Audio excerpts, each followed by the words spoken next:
Let's take a look at finding the derivatives of the secant function and the cosecant function. So we will be using what we know about the derivatives of the cosine function and the sine function, as well as the quotient rule. So let's go ahead and get started. So we know that the secant function is 1 over cosine.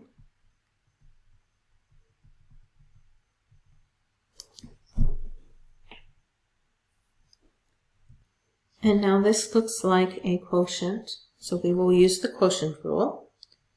So this is going to be the derivative of the numerator, and our numerator is 1, times the denominator, minus the derivative of the denominator, cosine of x, times the numerator, which is 1, all over our denominator squared, our cosine squared of x. Now, the derivative of 1 is 0, so that whole first term disappears. So we have 0 minus the derivative of cosine is negative sine of x times our second factor there, our second factor is 1, all over cosine squared of x. So notice that that numerator is now equal to sine of x over cosine squared of x. Now we're going to go ahead and factor that. We're going to think of our numerator as 1 times sine of x, and we're going to think of our denominator as cosine of x times cosine of x. And then we're going to use what we know about multiplication of fractions. And we're going to break that apart into 1 over cosine of x times sine of x over cosine of x. And then a 1 over cosine of x, we know that as the secant function, so secant of x. And sine of x over cosine of x, we know that as the tangent function, so tangent of x. So the derivative of secant of x is equal to secant of x times tangent of x.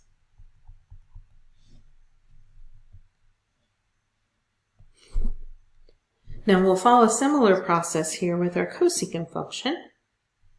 Now cosecant is 1 over sine of x, so we're looking at the derivative of 1 over sine of x. Again, this looks like a quotient, so we'll use a quotient rule. We have the derivative of the numerator, which is 1, times the denominator, so sine of x, minus the derivative of the denominator, sine of x, times the numerator, all over sine squared of x. Now, much like was the case with secant of x, this derivative of 1 is a constant, so that's 0. So that whole first term disappears. And so we have 0 minus, now the derivative of sine of x is cosine of x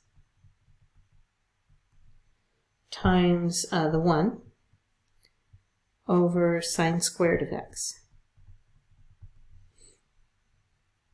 So what we end up with here is negative cosine of x over sine squared of x. Now this negative, we're going to pull that out in front, and then of the fraction, and we're going to factor the numerator as 1 times cosine of x, and factor our denominator as sine of x times sine of x. Then we're going to use what we know about multiplication of fractions to separate those. So we've got our negative in front, and then we'll have 1 over sine of x times cosine of x over sine of x.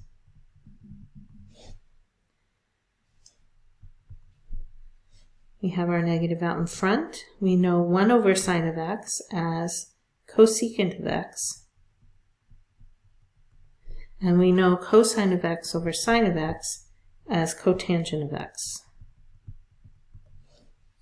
So our derivative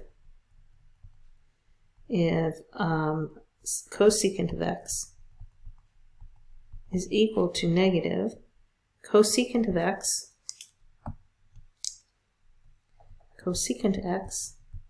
times cotangent x.